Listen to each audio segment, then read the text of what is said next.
There are more. But they're not bald.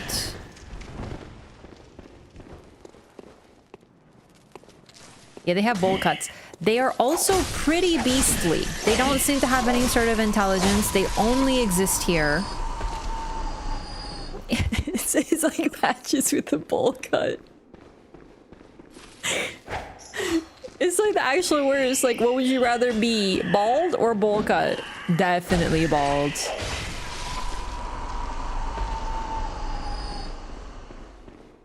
But they have the same pendant that he was wearing. Considering he also exists in the lecture hall building, it suggests that he was probably one of the scholars of Mensis who was a part of the ritual. But he had a different goal, so he didn't end up like these ones. Like close, but not fully.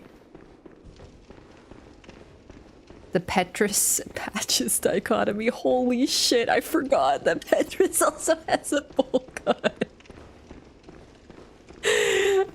It's so real. Okay. I want to show off one thing. We're not going to go down there yet, but it's pretty cool. That is the brain. This is the brain of Mensis. This is what, you might notice this tower. This is what we were looking at, that the light was coming out of, and it was driving us crazy. Because this is now a great one. And looking at a great one drives you crazy. So this one in particular did it. Any sort of frenzied brain apparently does this to you. You can see this one, lots of eyes, some weird limbs. It's chained up. It's just kind of here. But we can put it into a pit.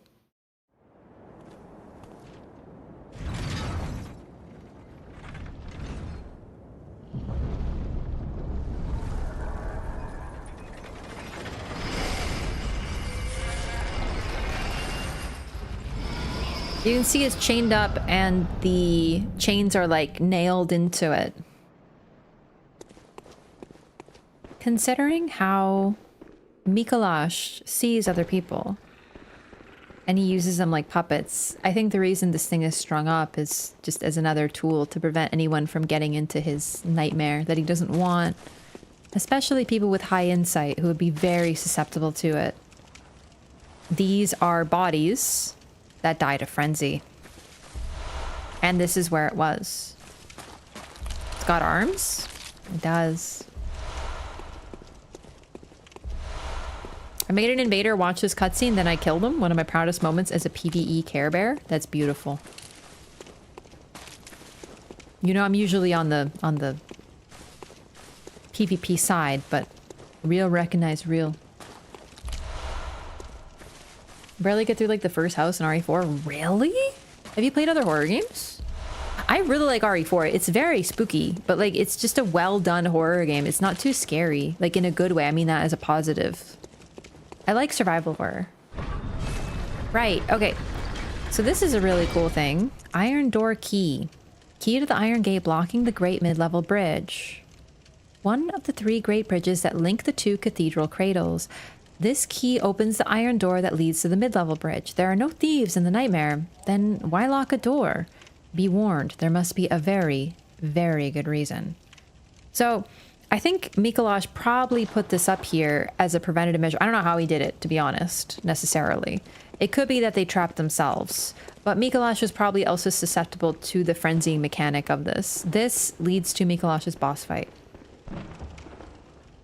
I'm not gonna lie, I always have such trouble finding this, but really, I think it's at the very start of the fight. Like, literally, if you pay attention, you'll notice there's a locked door over here.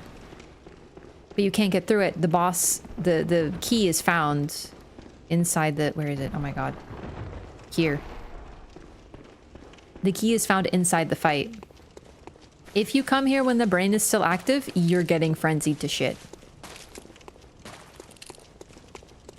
Oh my god. Okay, no, the regenerators are genuinely the scariest shit in the entire game.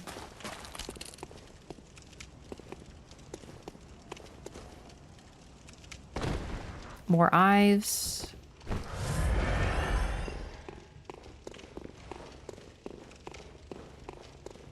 Almost forgot this. A blood rock. Max upgrade material, the only one in the base game. other than Chalice Dungeons. This is no mere chunk, it is nearly a boulder. Few bloodstones of such size have ever been discovered, even considering the combined experience of all the hunters. Is it even real? It's in a nightmare. Who knows?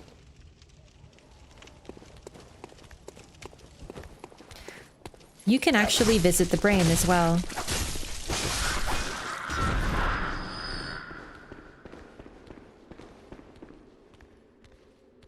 I have to return after I do the Upper Cathedral ward, but I'm just too spooked to do that area right now.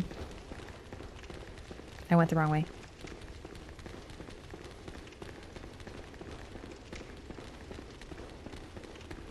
I got a little lost. Bloodborne does have the fewest weapons, yes, but still, one? Too few.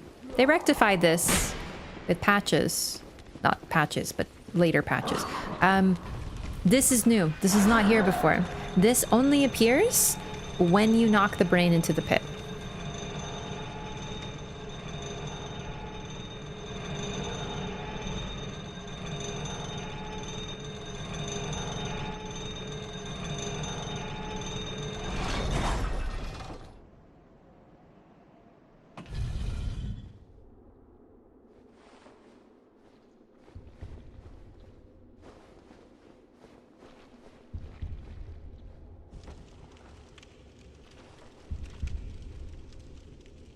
Found it. Brain landed on a button. I think that the reason this happened is because the brain is apparently able to change the layout of the world even after the nightmare is conjured, because it is still a great one. A failed one, but it still is. You don't have the thing yet? I know, I just wanted to show it off. This is what was frenzying us. It's got an arm. You can see it there.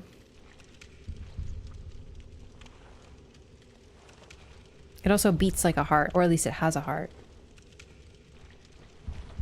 Honestly, in appearance, it's kind of heart-like, but not quite. I like the theory that it wants to die. I think it does too. It watches you. Look.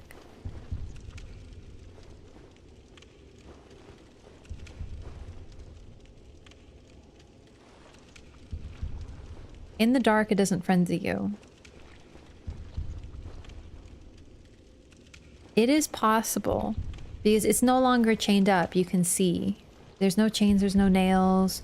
I think it's at relative peace here. I think that it was hurt by the chains. And it likely, potentially, was in some way screaming, and when we're in line of sight of it, it made us insane. Because of that, because it doesn't do that here. It's completely at peace. It could defend itself if it wants to in some way, shape, or form, but it doesn't.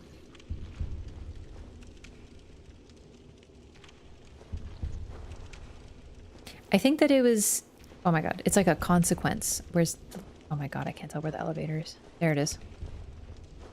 I think it was put up by Mikolash somehow as a defense mechanism. Or maybe by Murgo. Maybe by Murgo's wet nurse. To help protect anyone from approaching. I think it might literally be screaming, we just can't hear it because it doesn't have a mouth.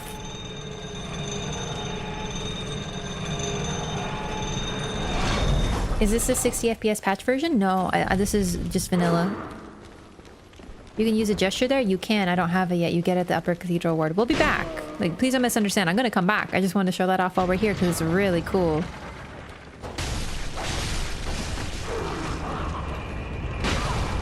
I have to kill it? I have to kill it after I do the gesture. We're not done. Holy shit, that was effective. That was very impressive.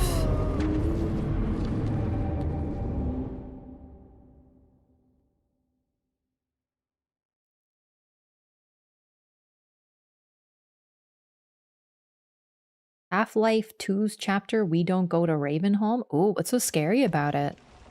What is the scariest thing in a game that you've played, chat? Open question.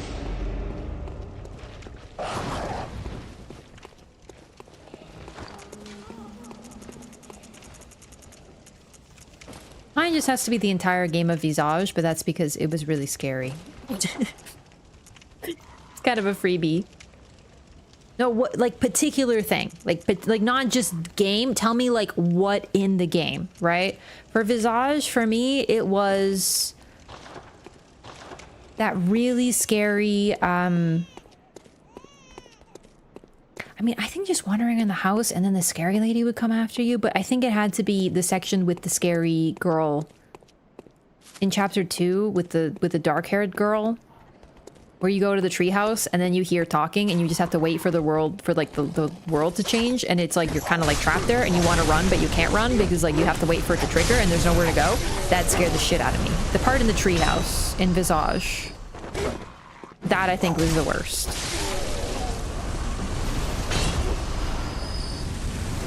Final biome in Returnal? You know what? I don't know why Returnal didn't activate my water fear either. Oh, I should point out, look who we have here. It's the Shadows of freaking Yarnum. Why are they here?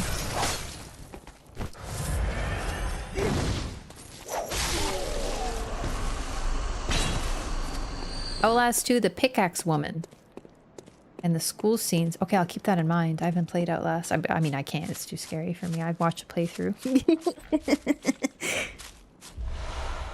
Pipe mazes in Lethal Company. Not familiar. Hallways getting more fucked up in PT.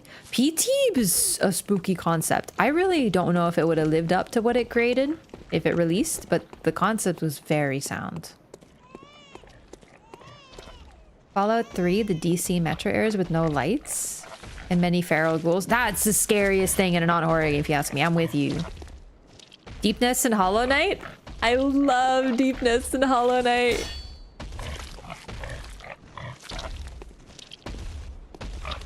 Alright, watch this. It's just a pig, right?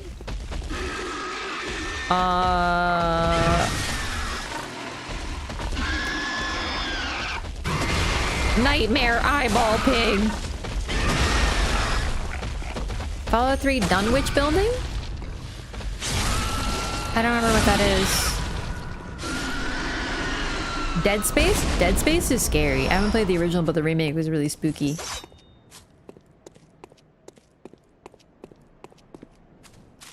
Sorry, I'm not seeing all of them. Alien Isolation? That entire game sounds horrifying. Resident Evil 7? Resident Evil Village, the house, the dollhouse. Oh, shit.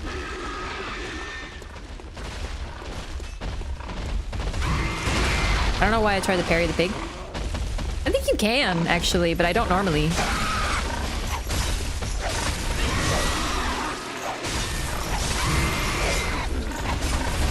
Yeah! Oh, I'm dead. It one-shot me.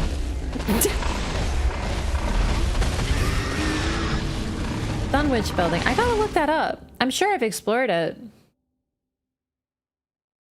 You should see their eyes going purple when they got your souls. We might actually get that now. Surprise horror section in non-horror games scarier than full-fledged horror. I agree. I think the Abyssal Woods and Elden Ring DLC were really, really good. They kind of goofed up on the execution at a certain point, but still really good.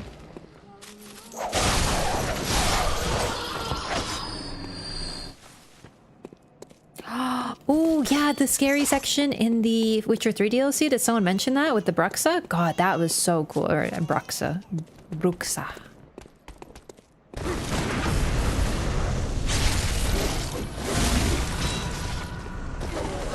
Freaking weeb-ass katana users.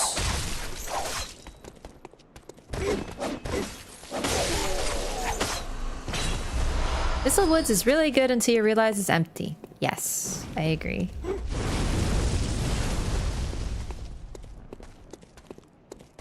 Farm the heck out of those pigs for echoes? Oh, cool. I didn't even realize.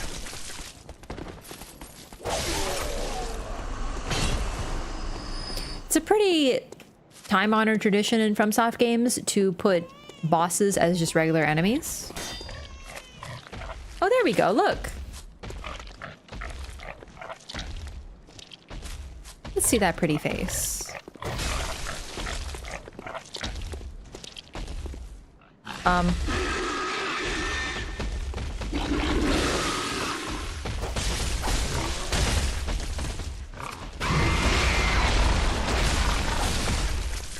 so the first time I saw an aging untouchable, I managed to sneak up directly behind it, and it didn't aggro, so it kind of took the tension off, but that's my fault. I wasn't able to repeat that, though.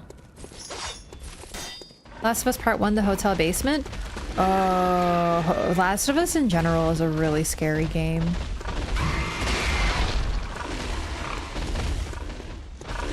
Haunted building in Fallout 3. What? Is it DLC? Because I haven't done the DLC. It happened again! It double hits you. I wasn't paying attention. I was thinking about southwest corner of the map. I think I just never found it.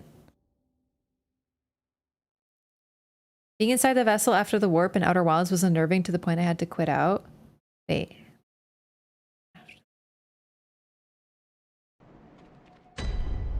Oh, yeah. I don't know how I managed to beat Outer Wilds. I think back and it's just...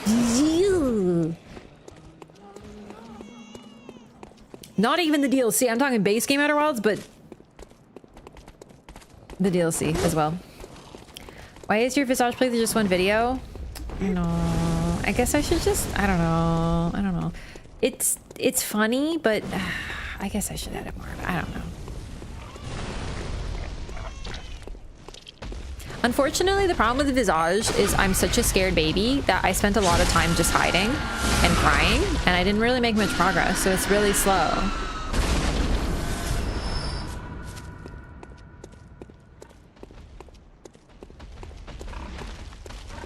I'm not gonna let the pigs kill me this time.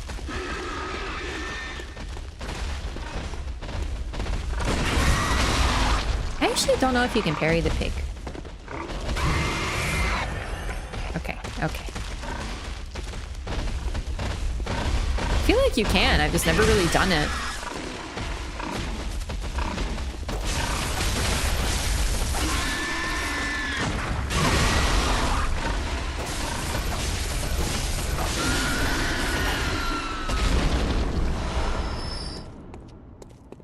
I think you can parry the slam. I probably just mistimed it. Nothing out there. All the lights have gone out. And then walking into the eye? Yeah, no. I'm just... scary. Play a horror game at least one stream next Halloween or something? I might do a spooky game for Halloween. I always get the urge to watch, around spooky season, I always get the urge to watch one horror movie and play maybe a horror game, but it has to be a soft one, like a baby one. And not too scary. There's more, by the way. There's a whole armada. Well, Nightmares? I played that game. It's okay. I streamed it, actually.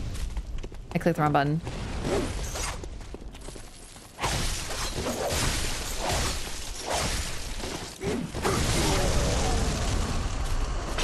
You did? I did. Yeah, it was a while ago now. Amnesia? Too scary. This is what I mean. I need like a soft horror game that I can handle.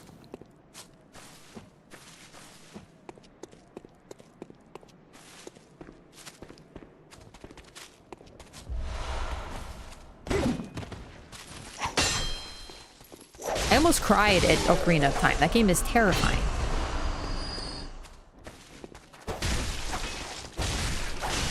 Oh, right. I forgot to look at where this is. Let's take a look. So, looking at it, I don't see any signifiers of what level this could be, huh? Mountains. Looks like nothing but mountains. Okay, we'll keep this in mind. Maybe the Nightmare Frontier?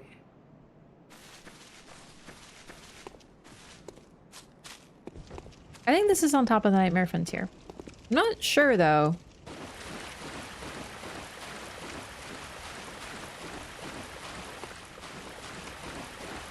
I feel like a a little scarier than Little Nightmares, but not too scary.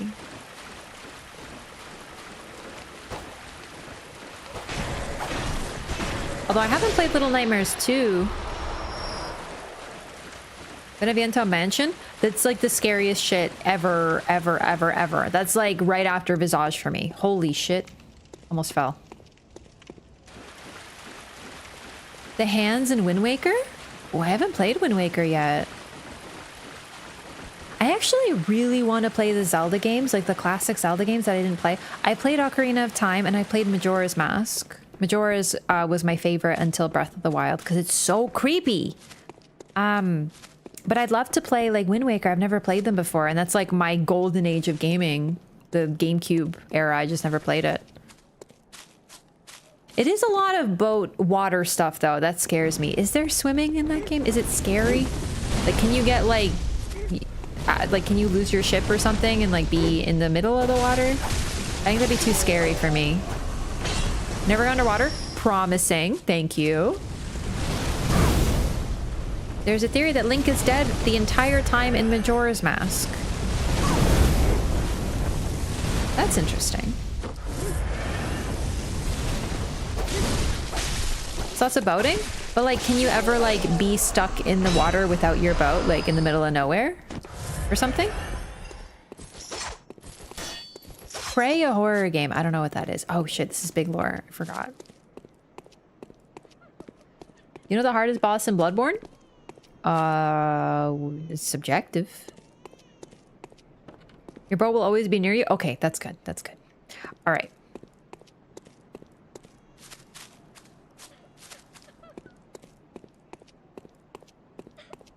It's her again.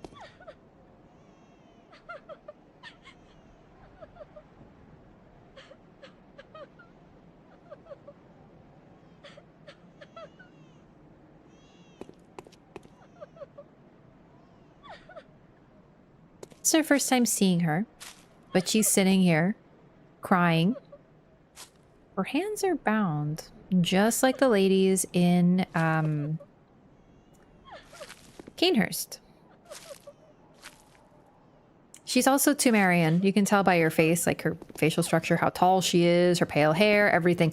Also, this is likely the sign of a cesarean. She's bandaged and bleeding.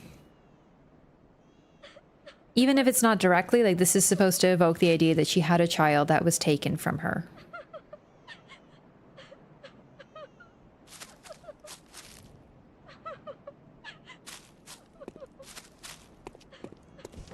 She's been seeking this child this whole time.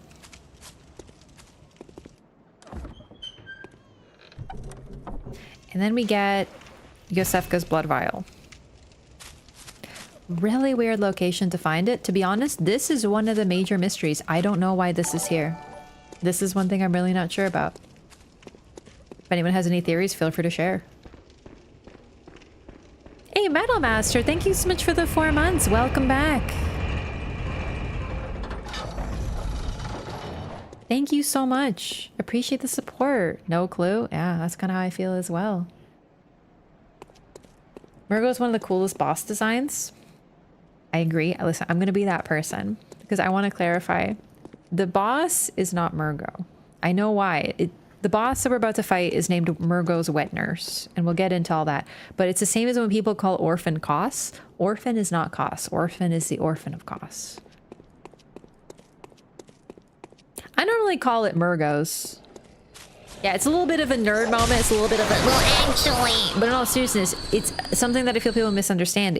We're literally fighting, like Murgo is there. We just don't see them because they're Murgo. Yosefka was Yarnum's baby. Deep lore. I'm into it. Regladriel is swimming in the open ocean and is attacked by a sea monster. Oh, in Rings of Power. I had to look away from that. I did not enjoy that. I was like, nope, I'm gonna leave. Had to leave the room for that one. Yosefka was Yarnum's attending physician. Someone at FromSoft fat-fingered a wrong digit in the item field so the chest has the wrong thing. In all seriousness, that sounds like the best one for me. Welcome. What is Twilight Princess Hero Shade is confirmed to be Ocarina of Time's Link. That's so cool. I Very actually well, did hear let a little bit about that. I don't know everything about Zelda lore. Just a little bit. But I did know that one of the plot points is that like Link is like reborn. So all the games you're always playing as Link, but it's like a reincarnated one. And sometimes they're more outright about it and sometimes they're subtler about it. But apparently that's like always a thing, and I thought that was very cool.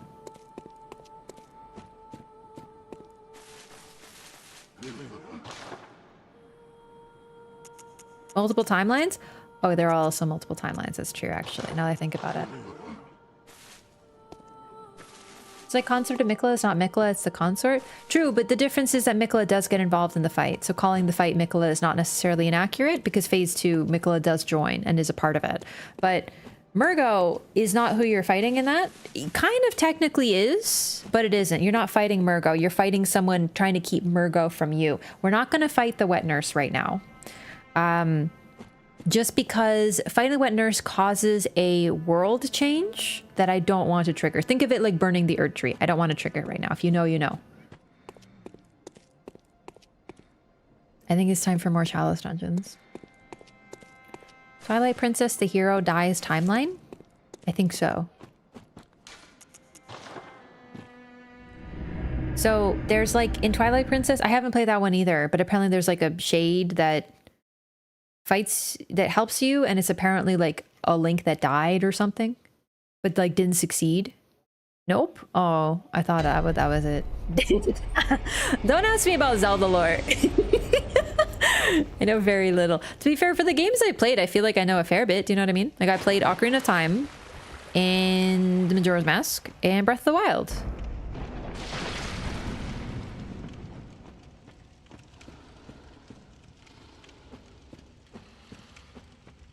Tears of the Kingdom? Wait, Tears of the Kingdom broke the timeline? Really?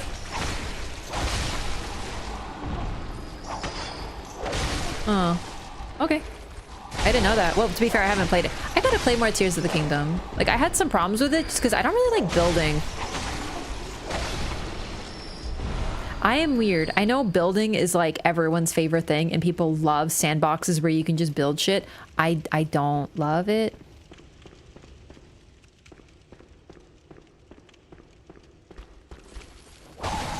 Need to finish the story. The story was really intriguing. You know what it was? It was that scary fucking nightmare basement. I don't want to go in there again. That was a horrifying night. I don't want to ever visit there again. Nice try.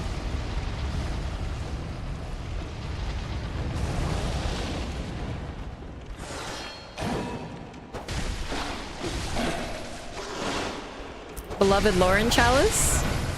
We're here. Sure is. Made a good bit of progress. We're already in Lauren. We just have to clear Lauren and then we go to Defiled, which... Oh, I forgot about eyes.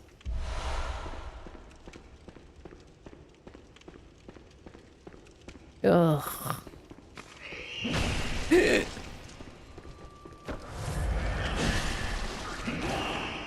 Korok Barbecue 3000?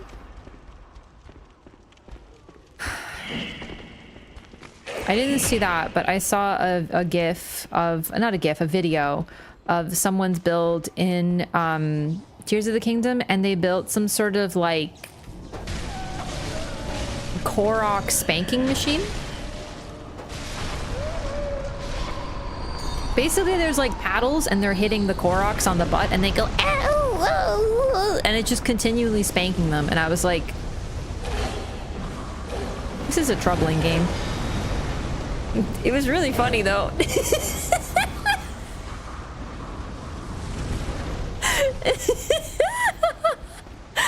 Puts on nerd glasses. Oh boy. Let me do the voice. Ocarina of Time Link was sent back in time by Zelda so he could have his childhood. He would proceed to become a knight for Hyrule Zelda and would at some point eventually die, possibly by an arrow to the eye. Wait, really? Is that the lore? Who the fuck is throwing things at me? Oh, you! This is our first time encountering one of these. So these guys are really cool. Because they are using fire as discussed, but if you notice, they have a lit flame and they're using it to channel. So they're not really, I don't think they're Temerian. Or at least they don't have that ability. But this is our first time seeing one of these guys. I absolutely love hitting the wall and whiffing and then taking a big ol' L because of it. But it's okay, we opened this treasure.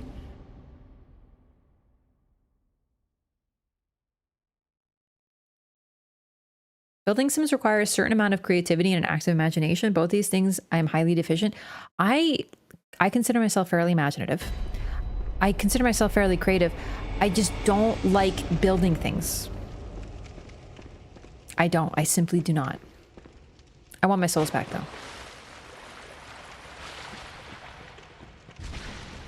Rather than engage with the game how it wanted me to, I prefer to fight the game and do things not the way it wanted me to. But the fact is, it didn't want me to do anything in any particular way. It wanted me to do it however I want.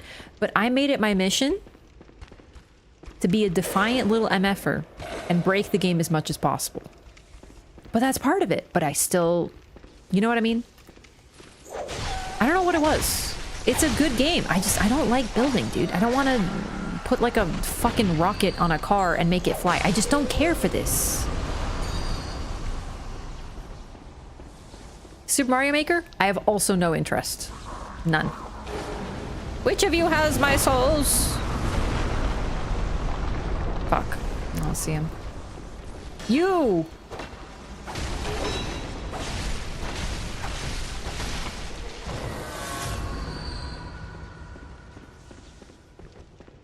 New Game Plus and our expansion? No, this is the Chalice dungeons. So, I'm going to explain just in case, who knows, some people might not know. Optional content that is all in base game. They have story chalices and they have randomized ones. I'm doing the story chalices because they lead to brand new bosses that are only in DLC. Sorry. Only in chalices, it's not DLC. But there's also randomized ones that you can explore and they have tons of different cool permutations and stuff. It's really neat. So this is New Game Plus 0, just Chalice Dungeons.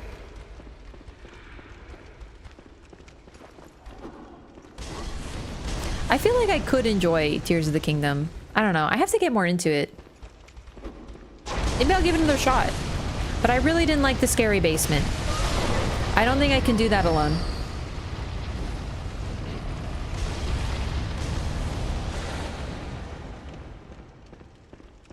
Where the fuck am I?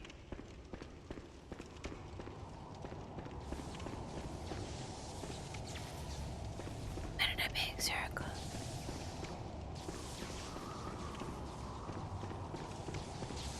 Our best to treat it like a typical Zelda game? That's kind of what I would like to do, but I really felt like they were forcing me to do the building, and I didn't love that. I had a lot of trouble figuring out how things work as well. And I was streaming it, so Chad was yelling at me. But it was pretty funny when I found solutions to things that shouldn't have worked, but they did.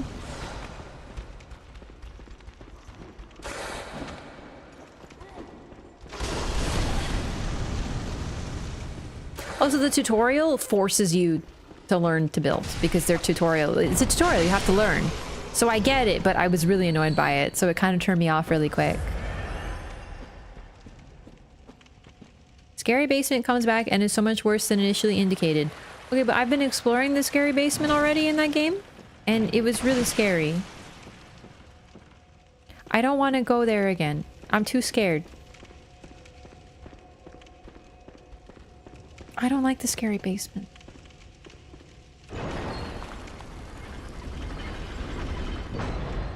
Checking out the new Zelda next one. There's a new Zelda coming out? Talking about the depths?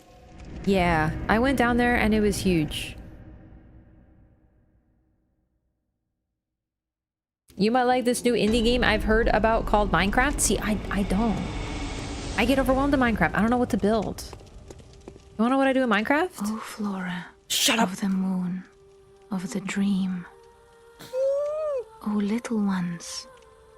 Oh, fleeting will of the ancients. Let the hunter be safe. Let her find comfort, and let this dream, her captor, foretell a pleasant awakening. Be one day a fond, distant memory. We got the prayer! This is the rarest dialogue in the game. Many people will never hear it in their playthroughs. This is my 3rd time ever hearing it with like 1,000 hours in the game. Oh my god. And I was talking about Minecraft. Oh my god, I'm so excited we got this for this playthrough. She is praying to the one who created this dream. Flora. This is where we get the name. Some people might call the boss that we encounter eventually at some point the moon presence Flora. It's otherwise nameless, but the doll would have pretty unique insight. And she is praying to Flora. She also prays to the little ones, the messengers, who are the servants of the moon presence.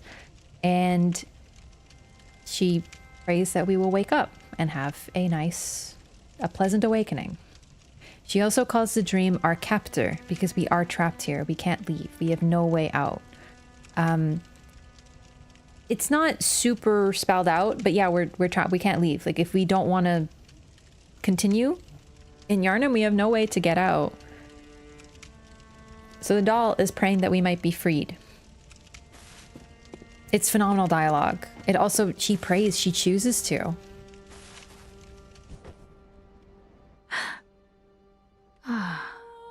Welcome home, good hunter.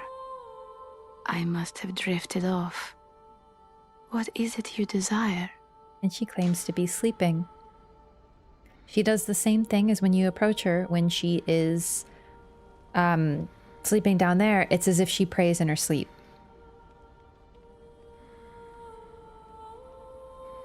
Same VA as Maiden in Black? It sure is. It sure is. Very well. Let the echoes become your strength. I am so happy we got to show that off. Let me stand close. Now shut your eyes. There's people that insist this dialogue is not in the game? Really? Well, I feel lucky to have even gotten it 3 times. Farewell, good hunter. May you find your worth in the waking world. I'm so glad we got it. That line, one time I've played this game since 2015. Yeah, this is my 3rd time, and it's only because I played it so much for stream and just in general. Like, I have like 1,000 hours on it. Real Yosefko was also experimenting on people in Murgo? I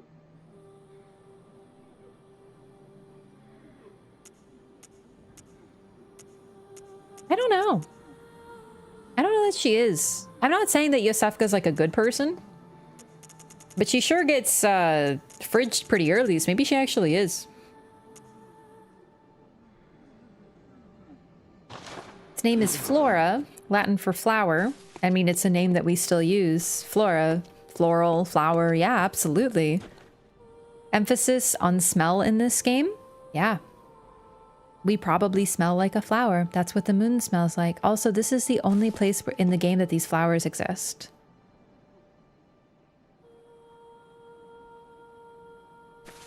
I'm so glad we got that. I don't even remember why I came here. For a long time, people were like, no, bro, let's cut content for that line. Yeah, no, I'm not surprised. It's very rare. I'm so unbelievably happy. Like, seriously, that is like the rarest shit. Being able to showcase it for the lore playthrough is the best thing ever.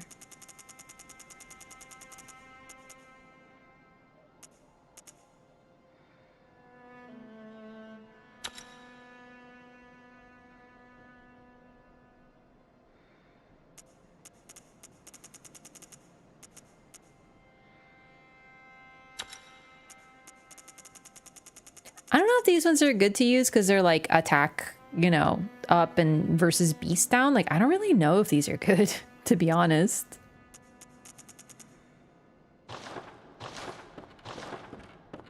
The lore run is blessed. The lore run is indeed blessed. RNG God smiled on you. It's another reason I've been coming back to the Hunter stream so much.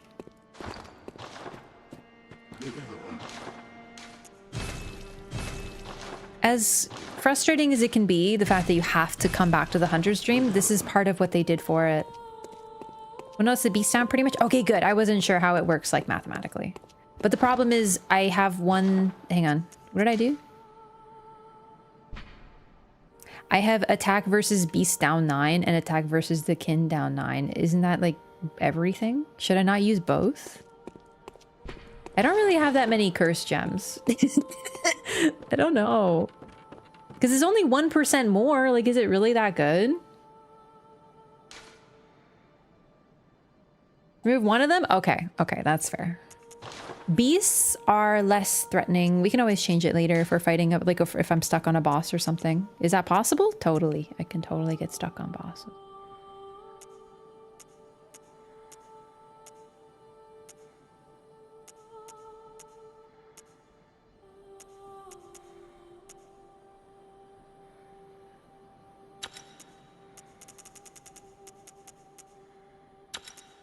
Don't I have a better one?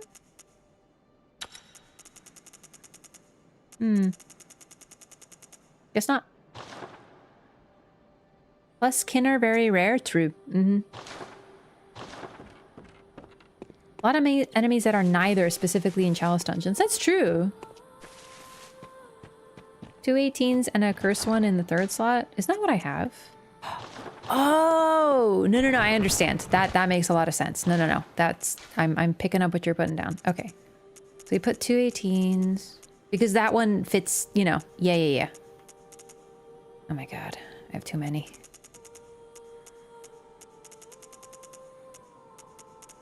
There's so many. It's got to be here. No. What are they called? Because now I can't find it. I should have 2 of my 18 pluses, right?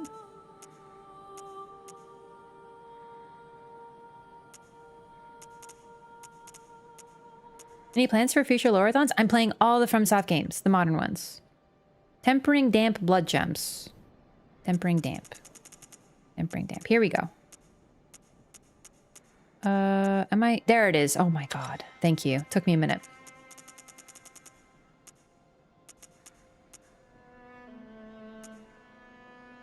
There we go. This one's really good, actually. But yeah, glad you're enjoying. Thanks so much for saying that. I'm planning on playing all the modern FromSoft games. I've already done Dark Souls 1 and Elden Ring Lorathons before the DLC came out. We basically did the same thing for DLC. So next is Dark Souls 2, Dark Souls 3, Sekiro, and Demon Souls. Not necessarily in that order. We haven't done Demon Souls yet, even though it's technically the first. Okay. Sorry.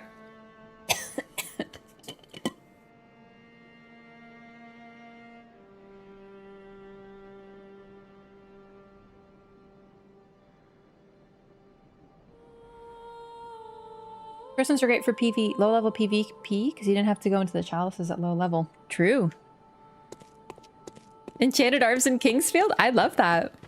I'd love to play. Welcome home. What is it? Sorry, I don't know why I came to you.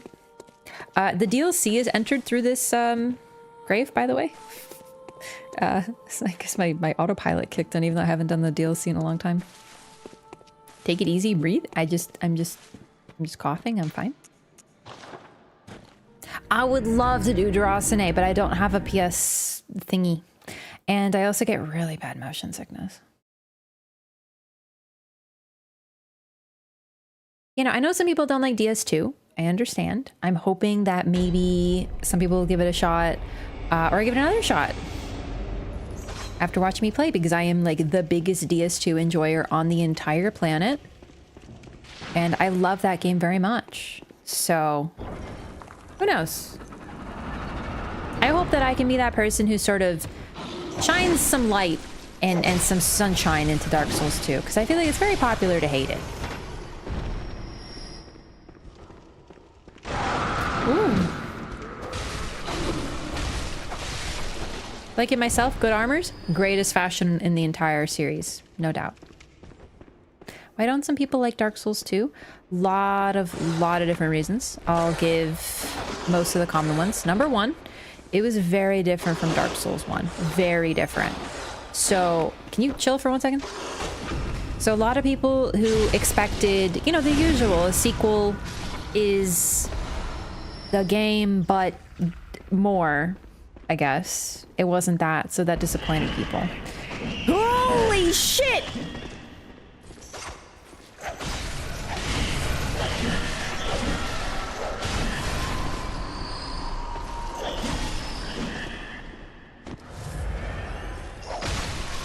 I think the only fair criticism, and I mean this, is that it was advertised on having, like, the trailers had this, like, really cool lighting, and they didn't keep that. That's fair.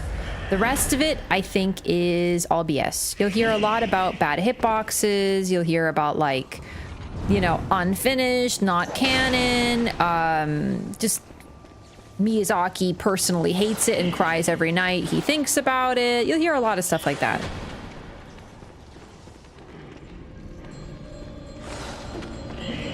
Jesus Christ. Oh my god. Yeah, no!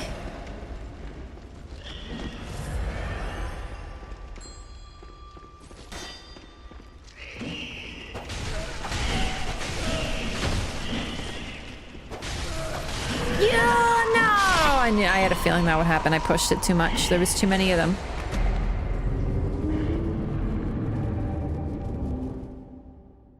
People complain about Dark Souls 2, how some of the areas connect. If I hear one more person complain about the elevator, I will lose my mind. We literally enter like a fucking Alice in Wonderland ass, weird ass situation where we start off in a thing called Things Betwixt, and people are like, but the elevator doesn't make sense.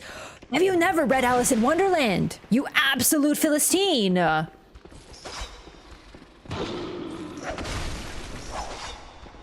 It's okay if you don't like Dark Souls 2, by the way. It's just, I have a problem with these same criticisms coming out that I swear to God were derived by one YouTuber who everyone now says that that's why they don't like it. If you don't like the game, that is completely fair and valid. Just don't give me the usual BS. Just don't give me like, well, it's because unlike Le Beloved Dark Souls 1, it doesn't have an interconnected map. And, you know, as we know, Dark Souls 1 is the perfect game. And if it isn't like that, then it is simply drivel. Don't give me that, you know?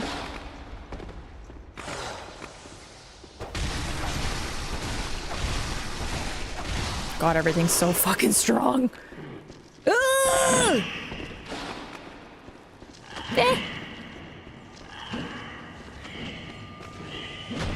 Or that too. A lot of people talk negatively about Dark Souls 2 without having played it because they heard that they shouldn't play it because their favorite YouTuber said it's really bad, or their friend just told them to skip it. Oh my fucking God, that's why there's so many. There's 2.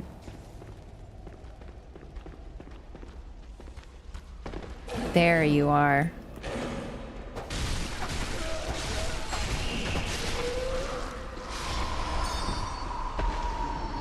Dark Souls 2 is the only game that you will play it on Twitch, and you will have people coming to the stream to say how much they hate it. That is fucking weird. Didn't happen in Dark Souls 1, didn't happen in Elden Ring, didn't happen in Dark Souls 3, not to Bloodborne. But for Dark Souls 2, you get people coming in to chat, and their first message is, I hate this game. Because the culture around Dark Souls 2 is to hate on it, so people play it expecting it to be bad, and then they do nothing but make fun of it the whole time. It's a very weird culture. I really don't like that. To be honest, I'm just not someone who enjoys watching someone play something they don't like. So, unless it's like a scary game and you're scared, that's funny. That's just funny, you know what I'm saying? Why is there so many spiders?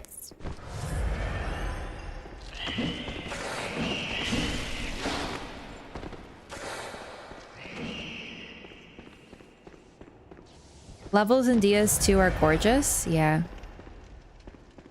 Movement is strange and the poise is weird. I think I'm one of those weirdos. I don't notice a thing. Everyone's like, DS2 movement is so bad. And I'm like, it's the same as Dark Souls 1. And when I say that, people are like, it isn't. It's worse. And I'm like, it feels the same to me. So like, please understand.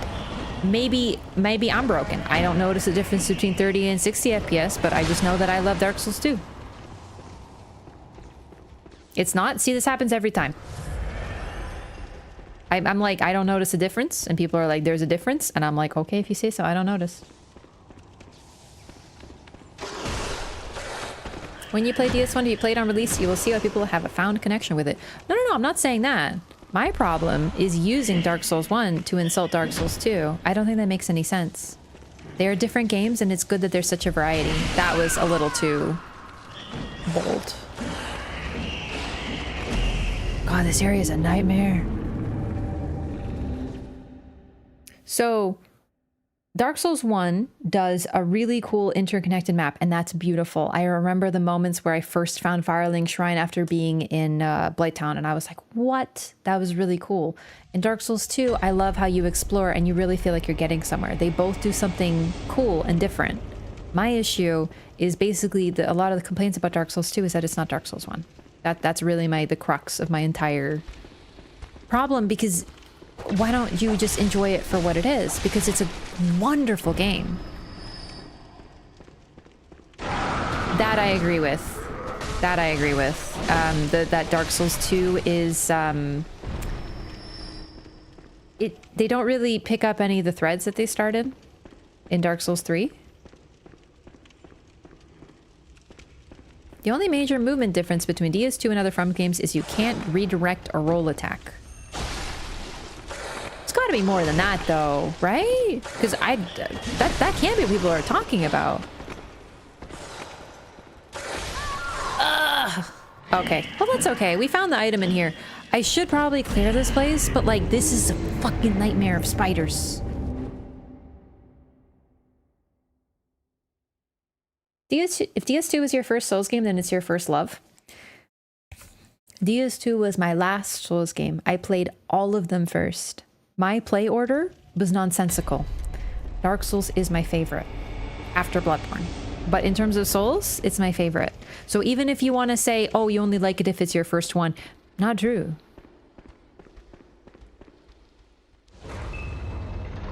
Who are you? Oh, blood-starved baby girl. Let's go. So, like, I feel you. I'm just saying that, like, it's not always the one you played first.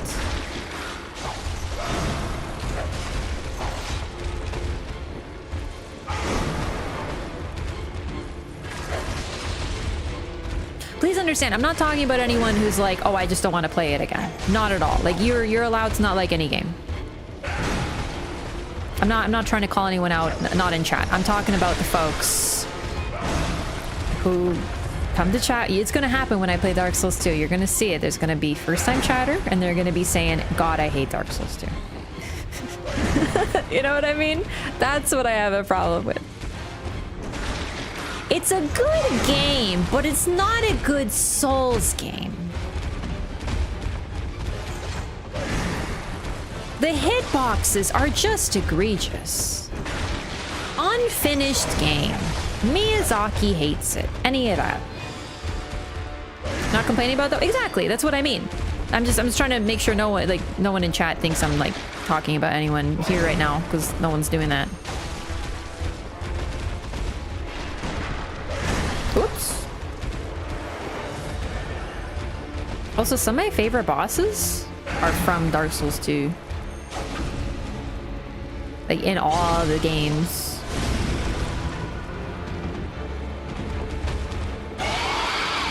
Visual boss designs of DS2 look pretty bad. You know what? A lot of people complain about how it's all just guys in armor. And I realized that I actually really like guys in armor when I was playing Elden Ring DLC, and I was like, God, I'm so tired of a fucking, like, hippo dog asshole. Just give me a guy in armor. Maybe I just like armor people, man.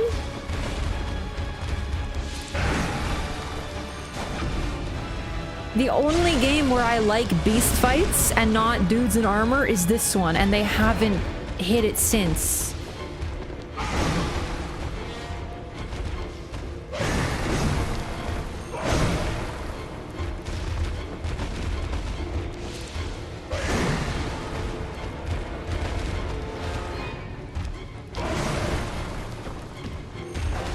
why I keep going for backstabs. I think just because it's fun. That was meant to be a jump attack.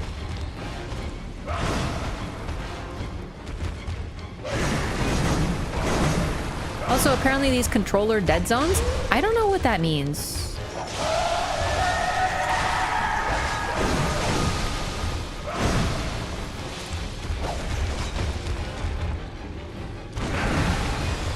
Damn.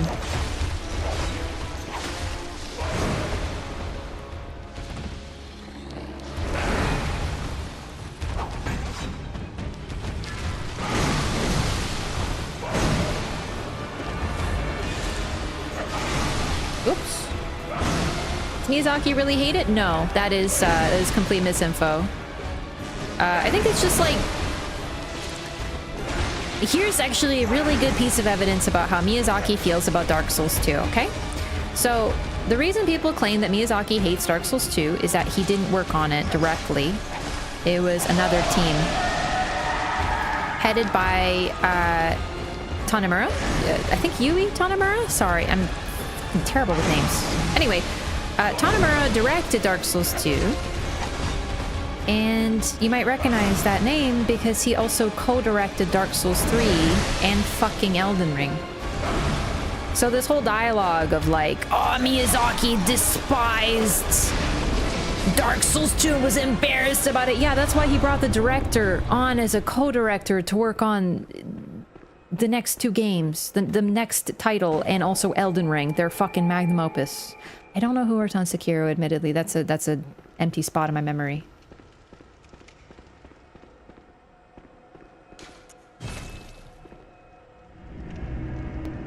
And Elden Ring has